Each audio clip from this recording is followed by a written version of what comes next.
ان الحمد للہ والصلاۃ والسلام علی رسول اللہ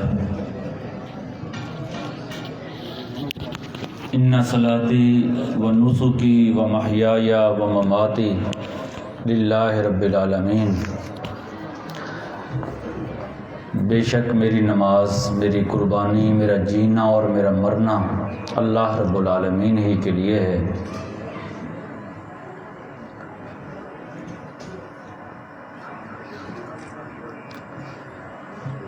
سی O M S laboratory doctor Rana Shahid صاحب،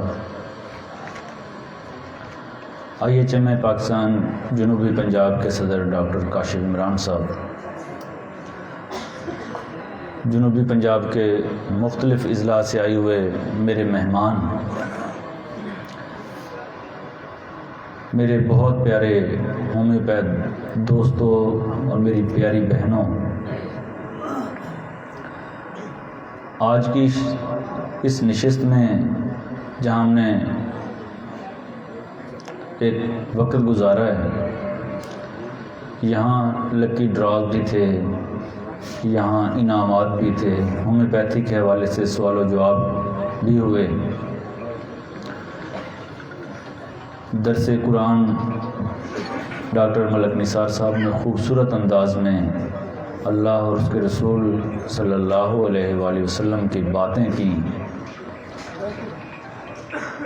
ڈاکٹر کاشف عمران صاحب نے الرجی کے اوپر گفتگو کی،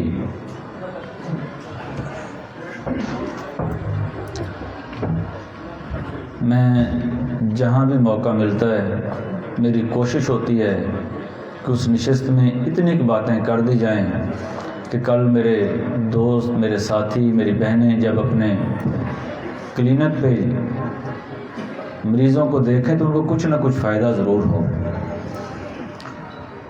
اور کبیر والا کے دوست بڑے سمجھدار ہیں، میں نے پچھلی نشست میں ان کو چند اسباق دیے تھے کہ اگلی نشست میں آپ سے سنوں گا، انہوں نے وہ اسباق سنانے کے بجائے نیا پروگرام ترتیب دے دیا ہے کہ ہم سے سوالات نہ کیے جائیں۔ کوئی بات نہیں، آئندہ انشاءاللہ موقع ملے گا، ضرور آپ سے وہ سبق سنے جائیں گے، بے فکر ہو جائیں۔ لیکن آج مہمانوں کے سامنے آج آپ سے سبق نہیں سنیں گے۔ ہومیوپیتھی اور کامیاب ہومیوپیتھ، میں کوشش کروں گا کہ آپ کی پریکٹس کیسے بہتر ہو سکتی ہے، وہ کون سے راز ہیں جس کے نتیجے میں ہم اپنی پریکٹس کو اللہ کی مخلوق کی خدمت کے طور پہ پیش کر سکتے ہیں۔ اس میں سب سے پہلے تو یہی ہے کہ میرا تعلق اللہ اور اس کے رسول صلی اللہ علیہ وسلم کے ساتھ ہو، اس کی تعلیمات کے ساتھ میں اپنی زندگی کو ترتیب دوں۔ جب تک میری ترتیب ٹھیک نہ ہو، میری بنیادیں ٹھیک نہ ہوں، بحیثیت مسلمان میرے رویے ٹھیک نہ ہوں، تو میرا خیال ہے وہ دنیاوی کامیابی تو کسی حد تک مل سکتی ہے، اس میں اخروی سکون اس کے لیے بھی ہمیں کوشش کرنا ہے، اور سکینت قلب اسی وقت ملے گی جب میرے تمام معاملات، تمام جو میری طرز زندگی ہے، ہم کوشش کریں آج سے اسے بہتر اسلوب میں آگے بڑھیں۔ توبہ اور استغفار، اس کی عنایات پہ اس کا شکر، یہ کامیابی کا راستہ ہے، اور اپنی پریکٹس پہ توجہ دینا، یکسوئی کے ساتھ اپنے علم میں اضافہ کرنا۔ تعلیم کے بغیر قومیں ترقی نہیں کیا کرتی، اپنی تعلیم کو بہتر کرنا۔ اور ہومیوپیتھی ایک بہت بڑا راز ہے، اس راز کو سمجھنا، اس فن کو سمجھنا، آپ کے پاس وہ علم ہے جو آپ تصور بھی نہیں کر سکتے۔ نزلہ اور بخار سے ذرا اوپر اٹھیں، ستاروں سے آگے جہاں اور بھی ہیں، ابھی عشق کے امتحان اور بھی ہیں، قناعت نہ کر عالم رنگ و بو پر، چمن اور بھی آشیاں اور بھی ہیں، اسی پیچ و خم میں الجھ کر نہ رہ جا، مقامات آہو فغاں اور بھی ہیں، تو شاہی ہے پرواز ہے کام تیرا، تیرے سامنے آسماں اور بھی ہیں۔ میرے ساتھیوں، ہومیوپیتھک اس وقت آپ کو معجزے دکھائے گی جب آپ اس کے فلسفے کو سمجھیں گے، جب آپ میازم پہ عبور حاصل کریں گے۔ تو میں مختصر وقت میں میازم کو سمجھنے اور اس کو مریضوں کے اوپر کیسے لاگو کیا جاتا ہے اس پہ بات کرتا ہوں، تاکہ میرے ساتھی پریشان ہو کہ کینسر کا مریض آ گیا ہے، یہ ہیپیٹائٹس کا بگڑا ہوا کیس ہے، یہ جگر کے سکڑاؤ کا کیس آ گیا، یہ تھیلیسیمیا کا اور یہ بہرا کیس آ گیا۔ جب ہم اس کی بنیادوں کو سمجھتے ہیں اپنے اسلوب کے اندر رہتے ہوئے، ہومیوپیتھک فلسفے کے اندر رہتے ہوئے، تو یقین جانیے وہ کمالات ہوتے ہیں جس کا ہم تصور نہیں کر سکتے۔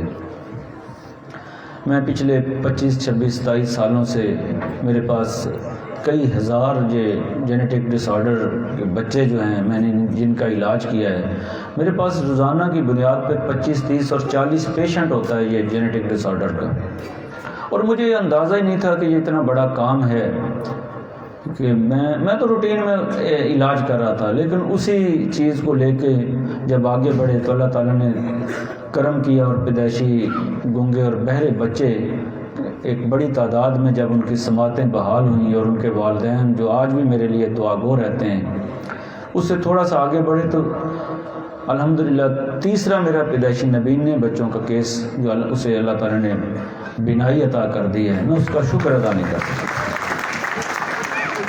اور یہ سارا کیسے ہوا؟ میں آج سے 30 سال جب پہلے میں نے پریکٹس شروع کی تو میرے تصور میں بھی یہ چیزیں نہیں تھیں۔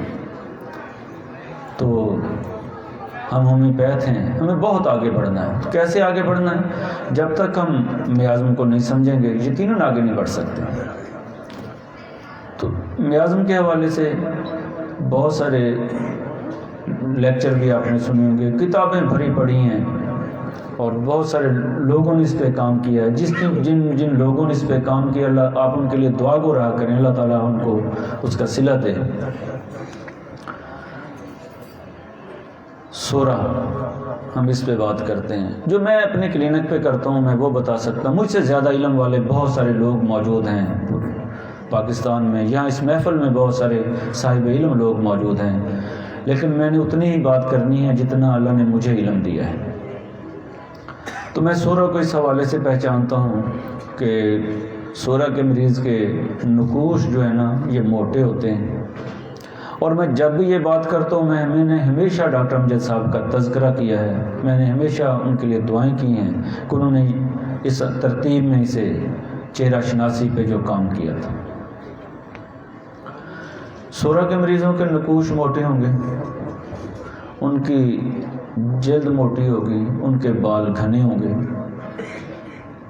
آپ صرف 3 چیزیں دیکھ لیں تو آپ کو کافی ساری آسانی ہو جائے گی۔ 1-2 سوال مند آباد میں کر لیتا ہے، ہمارے ساتھی میازم پہ سوالات کر کے ہی پہنچتے ہیں نا، سوال بھی آپ کر لیں لیکن آپ کے لیے آسانی ہو جائے گی کنفرم کرنا کہ یہ سورہ۔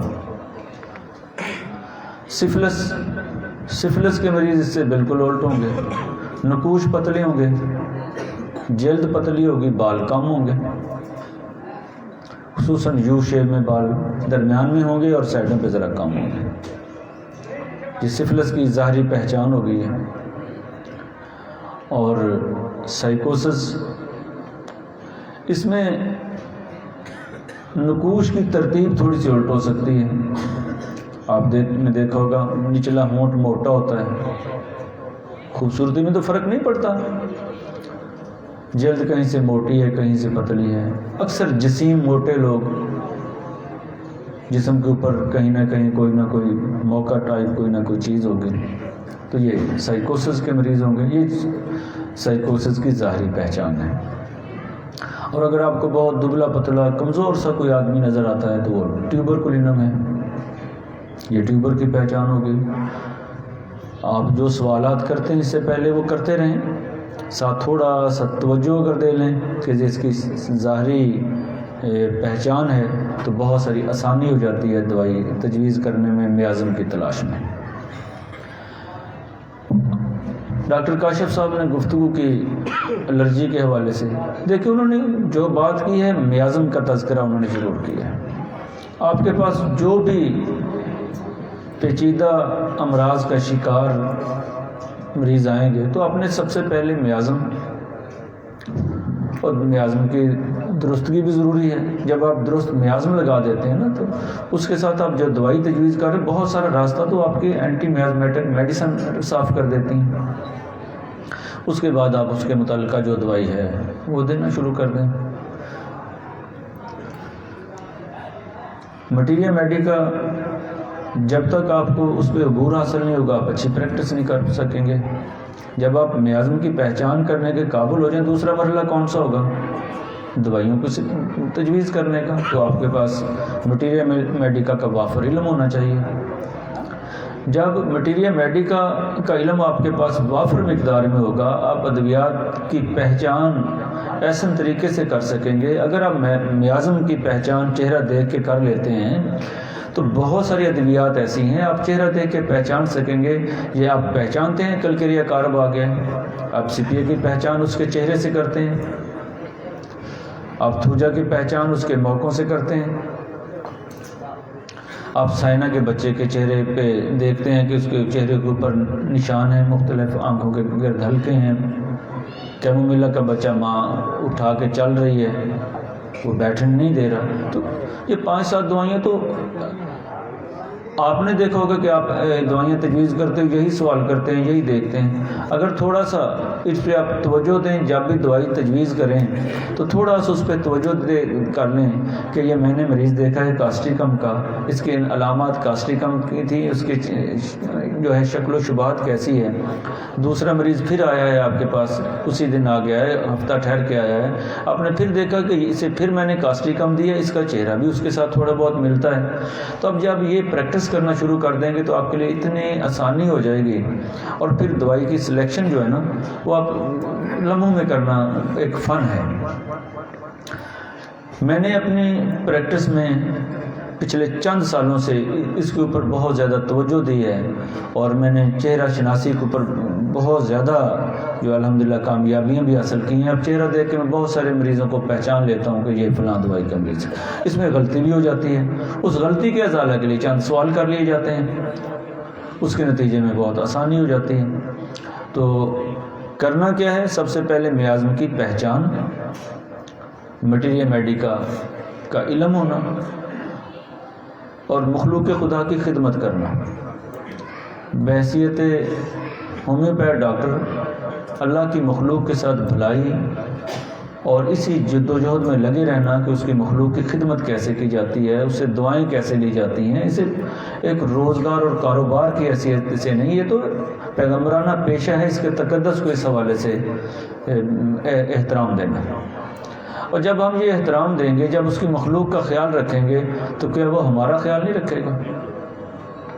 جس نے پیدا کیا ہے, جو کہتا ہے مخلوق میرا کنبہ ہے, جو اس کی مخلوق کے ساتھ محبت کرتا ہے تو اس کے ساتھ محبت نہیں کرے گا.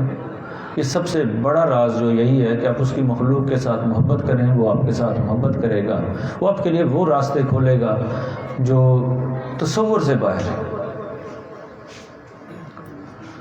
تو جی ٹائم کافی.